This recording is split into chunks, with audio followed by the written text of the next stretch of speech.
So, hello guys, what's up? I hope you are doing well. In this particular video, we will discuss the micronucleus and macronucleus of paramecium. इस video के अंदर हम paramecium के macronucleus and micronucleus को detail में study करेंगे. So in previous videos we have discussed the nutrition, morphology, systemic position, locomotion and osmoregulation in paramecium. So इससे पहले कि हम पैरामीशियम की रिप्रोडक्शन के ऊपर आएँ, उससे पहले हमें दो चीज़ों के बारे में जानना ज़रूरी है, माइक्रोन्यूक्लियस एंड मैक्रोन्यूक्लियस, क्योंकि इसको समझे बगैर आगे आप इसकी रिप्रोडक्शन को नहीं समझ पाओगे. So today's our topic is micronucleus and macronucleus of paramecium. आज हम इसी को डिस्कस करेंगे. इससे पहले कि मैं यहाँ पर आऊँ, मैं आपको बता दूँ जो पैरामीशियम हमारे पास रहता है उसके पास दो टाइप की रिप्रोडक्शन रहती है. First one is sexual reproduction and second one is asexual reproduction.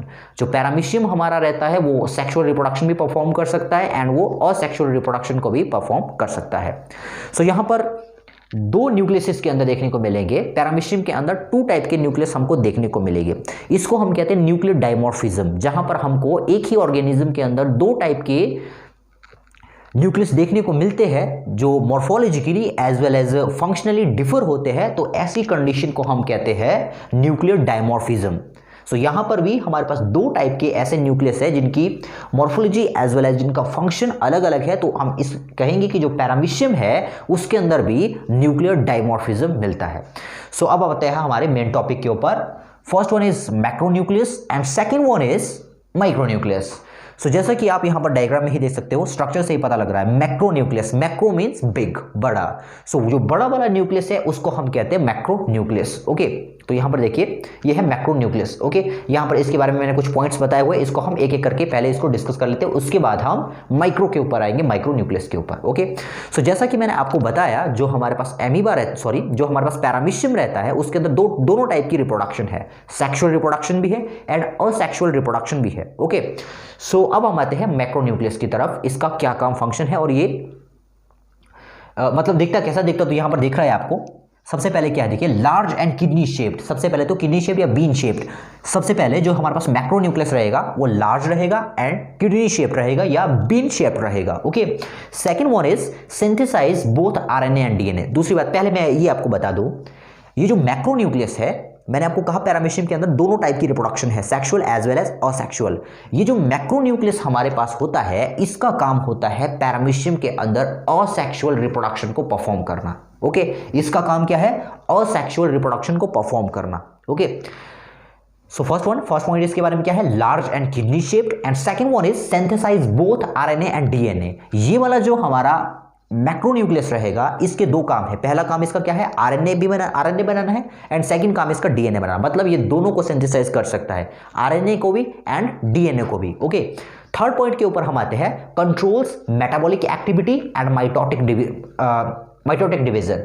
ठीक है, सब क्या करता है, ये जितने भी इसके अंदर मेटाबॉलिक एक्टिविटीज होती है पैरामीशियम के अंदर उसको कंट्रोल करने का काम करता है मैक्रोन्यूक्लियस. और दूसरा, ये माइटोटिक डिवीजन में हेल्प करता है. मतलब मैंने आपको कहा जो हमारे पास पैरामीशियम रहता है जब ये असेक्सुअली रिप्रोड्यूस करता है तो ये इसकी हेल्प से करता है मैक्रोन्यूक्लियस की वजह से. ओके, तो जितने भी हमारे पास माइटोटिक डिवीजन्स होती है पैरामीशियम के अंदर वो परफॉर्म करता है मैक्रोन्यूक्लियस. ओके, नेक्स्ट हम चलते हैं, not essential in sexual reproduction and also known as vegetative nucleus. ये जो मैक्रोन्यूक्लियस हमारे पास रहता है इसको हम वेजिटेटिव न्यूक्लियस भी कहते हैं. इसको वेजिटेटिव न्यूक्लियस क्यों कहते हैं, बिकॉज हमने देखा पैरामीशियम के अंदर sexual as well as asexual reproduction थी, लेकिन इसका कहीं पर भी रोल नहीं है सेक्सुअल रिप्रोडक्शन में. ये सिर्फ असेक्सुअल रिप्रोडक्शन को परफॉर्म करता है, इसलिए हम इसको और क्या कहते हैं, इसलिए हम इसको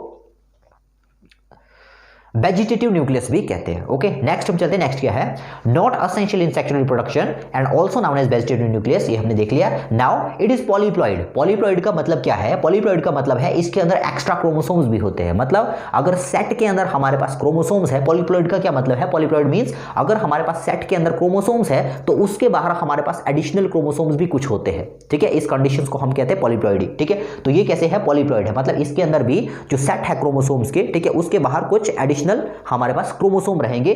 कहां पर, मैक्रोन्यूक्लियस के अंदर. ठीक है, इसलिए लिखा हुआ, क्या लिखा है हमने, it is polyploid. Next point is paramecium can't live without macronucleus. ये जो पैरामीशियम है विदाउट मैक्रोन्यूक्लियस ये सर्वाइव नहीं कर सकता है। ओके, ये विदाउट न्यूक्लियस ये मैक्रोन्यूक्लियस के विदाउट ये पूरा का पूरा पैरामीशियम सर्वाइव नहीं कर सकता है, क्योंकि यहां पर देखो एक पॉइंट हमने लिखा, कंट्रोल्स मेटाबॉलिक एक्टिविटीज। जितनी भी मेटाबॉलिक एक्टिविटीज हो रही है पैरामीशियम के अंदर वो किसकी वजह से हो रही है? मैक्रोन्यूक्लियस की वजह से। तो अगर हमने मैक्रोन्यूक्लियस को रिमूव कर दिया या किसी तरीके से ये डीजेनरेट हो जाए तो ये पूरा का पूरा ऑर्गेनिज्म, यूनिसेल्युलर ऑर्गेनिज्म जो है हमारा डिस्ट्रॉय हो जाएगा। Okay, so next one is perform asexual reproduction. ये मैंने आपको बता दिया ये क्या करेगा, असेक्सुअल रिप्रोडक्शन को परफॉर्म करेगा। ठीक है, यहां पर देखो इस पॉइंट में लिखा हुआ था माइटोटिक डिवीजन।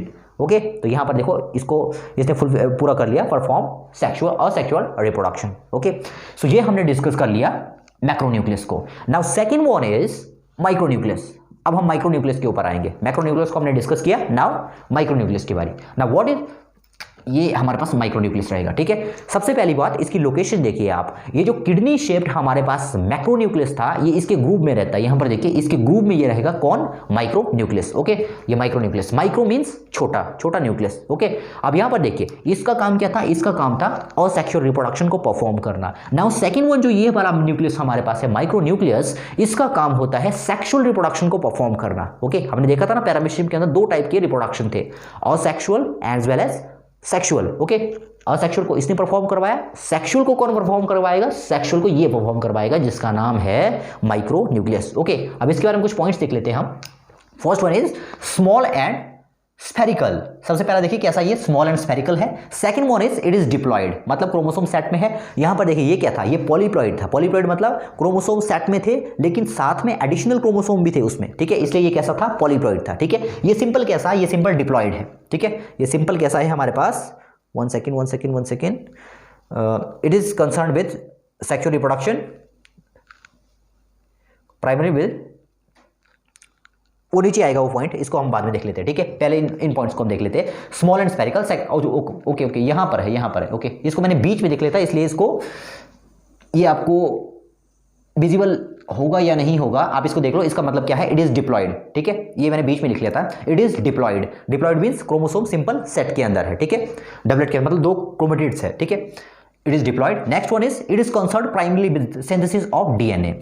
ये जो हमारे पास मैक्रोन्यूक्लियस था ये यहां पर हमारे पास RNA as well as DNA को बना रहा था। ठीक है, यहां पर क्या हो रहा है? ये मेनली किसको बनाएगा? ये मेनली डीएनए को ही बनाएगा। ठीक है, next one is it is concerned with sexual reproduction. ये भी मैंने आपको बता दिया, इसका प्राइमरी फंक्शन क्या है? इसका प्राइमरी फंक्शन है सेक्सुअल रिप्रोडक्शन को परफॉर्म करना। ठीक है, next one is it is also known as generative nucleus. इसको हम और क्या कहते हैं? Generative nucleus. क्यों कहते हैं इसको जेनरेटिव न्यूक्लियस? क्योंकि ये सेक्सुअल रिप्रोडक्शन को परफॉर्म करने में हेल्प कर रहा है। ठीक है, हेल्प नहीं कर रहा है, इसकी वजह से सेक्सुअल रिप्रोडक्शन हो रही है। ठीक है, तो इसलिए इसको हम क्या कहते हैं? और जेनरेटिव न्यूक्लियस भी कहते हैं। ठीक है, next one is also produces macronucleus. अब जो मैक्रोन्यूक्लियस है उसको भी यही प्रोड्यूस करता है। ये हम वहां पर पढ़ेंगे जब हम इसकी सेक्सुअल रिप्रोडक्शन करेंगे ना पैरामीशियम की, वहां पर हम इसको डिटेल में करेंगे। ठीक है, अभी बस आपने इतना याद रखना है, ऑल्सो प्रोड्यूसेस मैक्रोन्यूक्लियस, मतलब जो मैक्रोन्यूक्लियस प्रोड्यूस हुआ है इसको भी प्राइमरीली किसने बनाया हुआ है? माइक्रोन्यूक्लियस ने ही बनाया हुआ है। ठीक है, next one is paramecium without micronucleus can survive and divide but can't reproduce sexually. अब देखिए यहां पर जो हमारे पास माइक्रोन्यूक्लियस है इसको अगर हम इस पैरामीशियम की बॉडी में से रिमूव कर ले, ठीक है, या ये किसी तरह से डिस्ट्रॉय हो जाए तो इस पैरामीशियम की बॉडी के ऊपर कोई इंपैक्ट नहीं पड़ता है, ये वैसा का वैसा सर्वाइव करेगा। लेकिन हमने क्या देखा था? ये सेक्सुअल रिप्रोडक्शन को परफॉर्म करवाता है। तो एक ऐसा केस जिसके अंदर हमने इसको रिमूव कर दिया या किसी तरीके से डिस्ट्रॉय हो जाए तो ये पैरामीशियम सर्वाइव तो करेगा लेकिन सेक्सुअली रिप्रोड्यूस कभी नहीं कर पाएगा। ठीक है, तो ये इसका फंक्शन रहेगा इसके अंदर। सो ये हमने देख लिया पैरामीशियम का macronucleus as well as micronucleus. So I hope कि आपको ये वीडियो इंफॉर्मेटिव लगा होगा। नेक्स्ट वीडियो के अंदर हम डिस्कस करेंगे पैरामीशियम के रिप्रोडक्शन को। So I hope you enjoyed this video. मिलते हैं नेक्स्ट वीडियो में, तब तक के लिए गुड बाय।